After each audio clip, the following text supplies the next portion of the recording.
Bueno, cuando me propusieron presentar el tema fue un poco agobiante o desorientador, ya que para hablar de técnicas quirúrgicas en cáncer de páncreas, pues podríamos con solamente el Whipple tener 5 charlas diferentes, más de 60 variantes que se han descrito.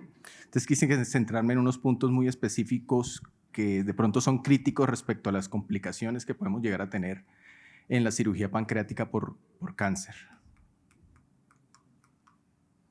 Esta es Mineiva, los que ya estuvieron allá en el Congreso hace un par de años, la catedral, un atardecer muy fresco en la ciudad. Bueno, nos vamos a saltar un poquito esto de la historia, ya Alvarito se nos adelantó. Me pareció esta imagen hermosa del doctor Wilson, que la grabó en un metal, en bronce, y distribuyó varias para mostrar lo que él había descrito. Más allá de la historia, pues ya también lo repasamos tempranamente, el doctor Whipple, y de pronto mencionar aquí que la primera realmente pancreatonectomía la hizo el doctor Codivila, que pues hizo una reconstrucción haciendo una colecistoyeyunostomía y una gastroyeyunostomía en Jenner-Rux, pero pues dejó el páncreas abandonado y mortalidad temprana. Epidemiología, creo que ya tuvimos, la doctora Paola nos dio una más que suficiente charla al respecto. Entonces, cuando vamos a hablar de resecciones pancreáticas por cirugía por cáncer, pues tenemos que hablar de 3 técnicas globalmente. La pancreatodenectomía, que son para tumores de cabeza y periampulares, la pancreatectomía distal y central para tumores de cuerpo y cola, realmente la central muy controvertida en tumores malignos, con o sin preservación esplénica, y la pancreatectomía total. ¿Cuál es el objetivo de toda la cirugía o cuál es nuestra misión como cirujanos al momento de hacer una resección pancreática en cáncer? Resección R0 y hacer una linfadenectomía adecuada. Con solamente hablar de linfadenectomía tendríamos para una charla completa. Entonces, en este caso, precisamente teniendo en cuenta que Luis Manuel iba a hablar de el abordaje quirúrgico después de neoayudancia en estos pacientes, pues decidí que íbamos a hacer un pequeño abordaje de lo que conocemos como el abordaje de la SMA first, o sea, la arteria mesentérica superior primero. Vamos a hablar un poquito de las técnicas de reconstrucción pancreática, que es donde está nuestro coco con las fístulas, y al igual, pues, del cierre del muñón pancreático cuando son pancreatectomías distales. Entonces, respecto al abordaje de la arteria mesentérica superior primero, la evolución de la técnica de pancreatodenectomía está evolucionando todo el tiempo. Anteriormente la resecabilidad, pues le decíamos, era si estaba afectada o no, la vena porta, independiente del tamaño o la extensión del compromiso, ya se consideraban irresecable, pero ya en la medida que nos hemos dado cuenta que podemos tener resecciones venosas exitosas con unos resultados comparables con pacientes que no tienen compromiso venoso, pues hemos empezado a incluir dentro de lo que consideramos resecable estos pacientes. Pero pasamos a tener una dificultad que, como nos contaba Luis Manuel, si hay compromiso de la arteria mesentérica superior, idealmente no hay que meterse en esa camisa de fuerza, en esa vaca loca.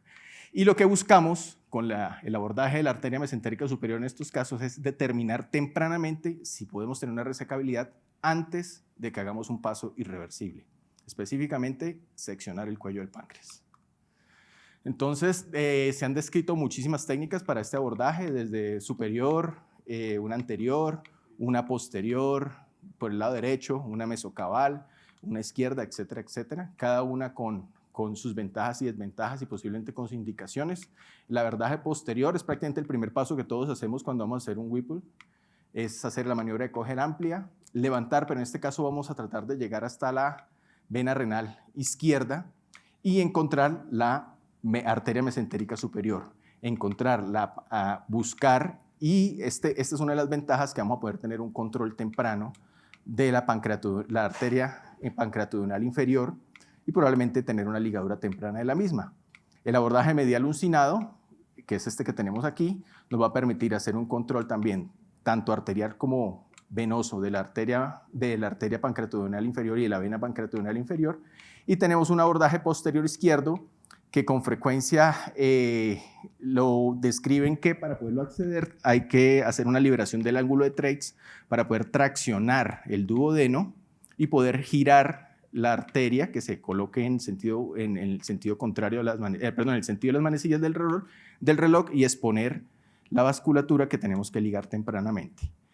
Tenemos transmesocólicos, abordaje inferior infracólico, abordaje inferior supracólico. Ojo, aquí lo ideal es hacerlo antes de tener la disección del páncreas, diseccionar la cabeza del páncreas, y un abordaje superior. ¿Qué nos dicen los estudios respecto a esta técnica? Bueno, tenemos ya varios metaanálisis. Lamentablemente son metaanálisis que tienen una calidad no muy buena porque nos revuelven estudios randomizados aleatorizados y 13 no aleatorizados, por ejemplo. Igual el volumen de pacientes es alto y lo que nos describe básicamente es que el abordaje a través de la arteria mesentérica superior primero, vamos a tener menos sangrado, menos requerimiento transfusional.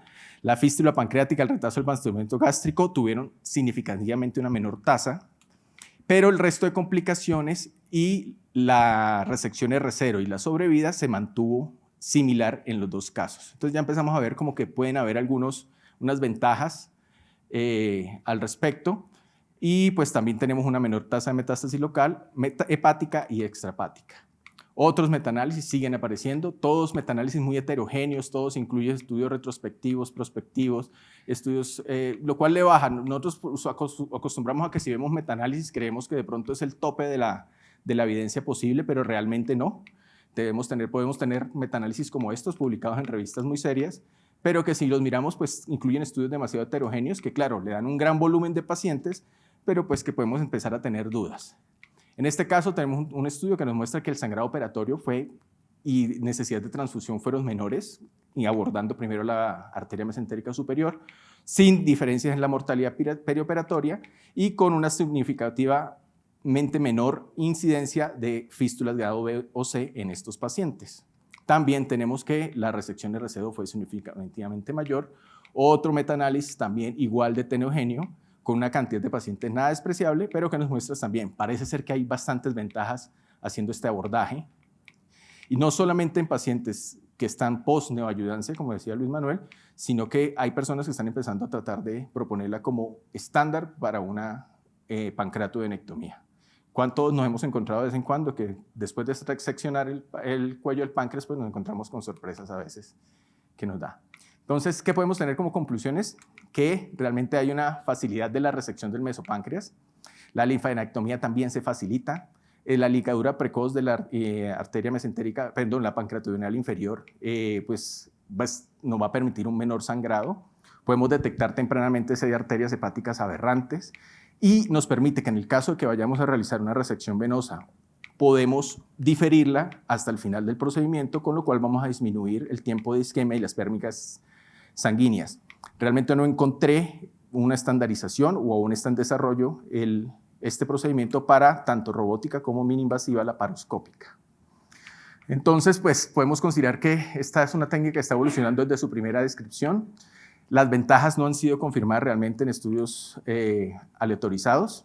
No hay evidencia todavía que soporte su uso de rutina. Como les decía, hay grupos que están proponiendo hacerla de rutina para todas las pancreatodenectomías y definitivamente su principal rol por el momento puede estar siendo en estos pacientes que han recibido neoayudancia y la vía de abordaje que más utilizamos es el abordaje medial uncinado.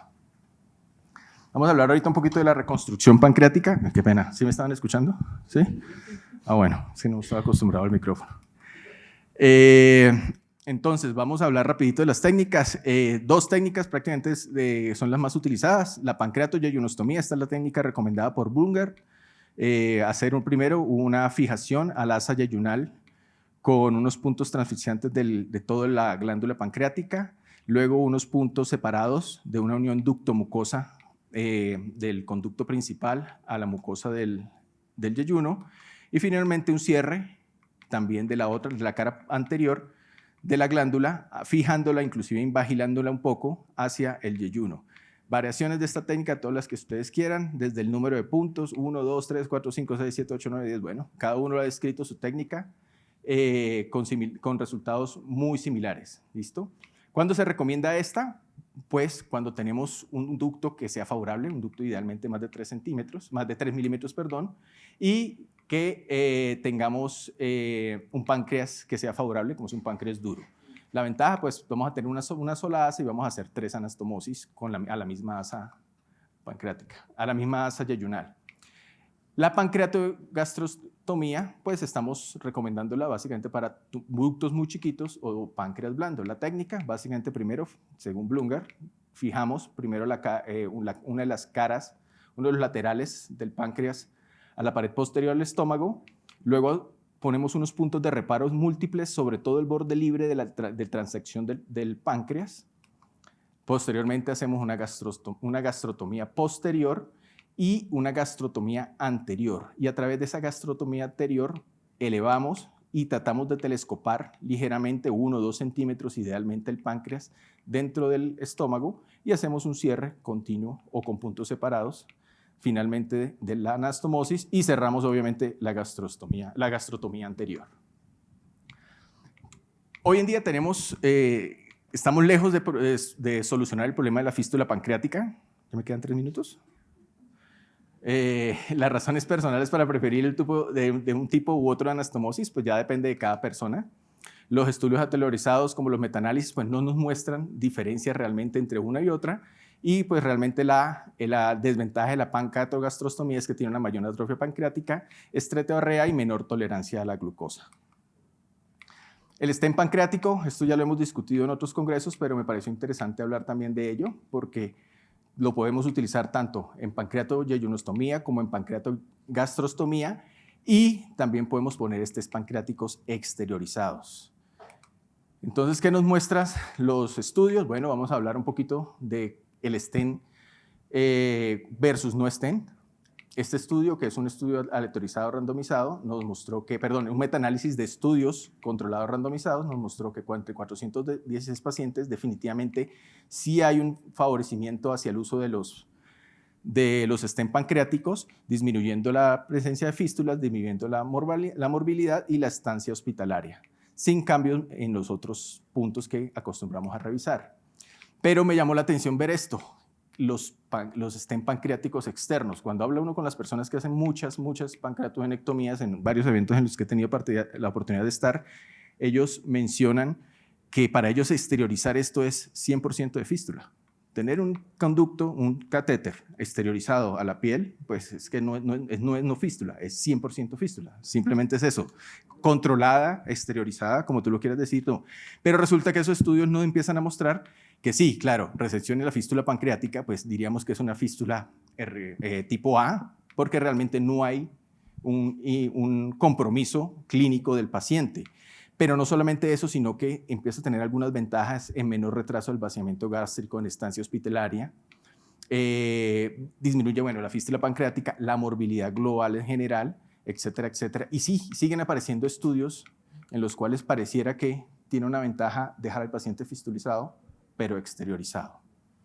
Sería interesante, no sé si alguno de los que estamos aquí ya utilizamos esta técnica, pero en lo personal mi grupo stent interno siempre, 100%. ¿Listo? Entonces, el stent pancreático, hay una evidencia grande para su uso rutinario, disminuye las fístulas B y C. Dejarlo externo, pues hay una tendencia leve a apoyar el externo, en mi caso sigo con el interno, y la experiencia y la casuística de cada grupo son claves a la hora de tomar decisiones. Finalmente, un poquito sobre el cierre del muñón pancreático. ¿Por qué me pareció importante hablar de esto? Porque si miramos las tasas de fístulas pancreáticas cuando dejamos muñón pancreático, son mucho mayores que en una pancreatogenectomía. Y si llevamos a una pancreatectomía central, pues se disparan aún más. En teoría, pues estamos dejando 2 posibles sitios de fístula. ¿Qué podemos utilizar? Grapas, staplers, pueden ser con refuerzo como esto, que son los refuerzos de ácido poliglicólico, o sea, el Vicryl, que todos conocemos. Se recomienda cuando el páncreas está blandito, podemos utilizarlo cuando tenemos un tejido no muy grueso de 2 a 3 centímetros y utilizar grapas para tejidos gruesos. Cuando tenemos ya un páncreas grueso, fibrótico, se recomienda ya hacer una transección con cauterio, con escapelo, identificar siempre el conducto pancreático, hacer un cierre primario, un cierre de márgenes de sección y pues aquí está como la descripción, la imagen, cerrar individualmente el conducto pancreático, hacer unos puntos colchoneros sobre todo el borde de la glándula que quedó de la transección y finalmente tratar de invaginar esos bordes con unos puntos de sutura continua cruzada. Entonces, hay diferencias entre hacer stapler o Sutura manual, ninguna, todos los pacientes más o menos con los mismos resultados, sin mayores diferencias estadísticamente significativas.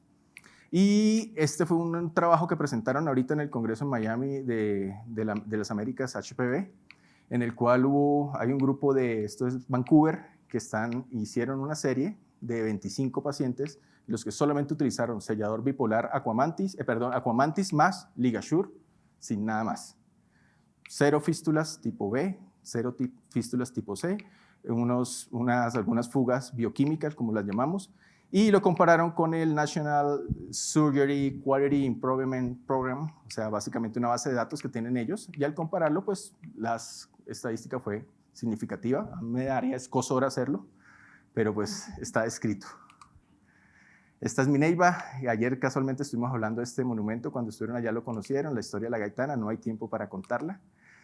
Y las conclusiones, la cirugía es la única opción curativa, dejo estos puntos suspensivos para ahorita. El abordaje de la arteria mesentérica superior y la resección del mesopáncreas son una opción clave en progreso para la cirugía pancreática. La fístula pancreática es la complicación más temida y realmente estamos como estancados. Las estadísticas no disminuyen y siguen apareciendo pequeñas variaciones que pueden ser prometedoras. Y como ya vimos, tuvimos el enfoque epidemiológico, tuvimos el enfoque oncológico, el enfoque quirúrgico oncológico y realmente lo que necesitamos es un enfoque multimodal. ¿Por qué? Porque sí, la cirugía es la única opción curativa, pero la cirugía solita no es la mejor opción. Necesitamos el apoyo después de este procedimiento. Y aquí de pronto los dejo con una frase de Isaac Newton. Si he visto más lejos es porque he subido a hombros de gigantes y pues todos estos son los gigantes en los cuales hoy estamos apoyados. Aquí Quinault con sus esquemas de fundidos de vías biliares y de hígados, Stars con sus neveritas para sus órganos, etcétera, etcétera. Estos gigantes son los que nos permiten estar hoy aquí de pie hablando discutiendo si dejar o no un stent pancreático. Muchas gracias.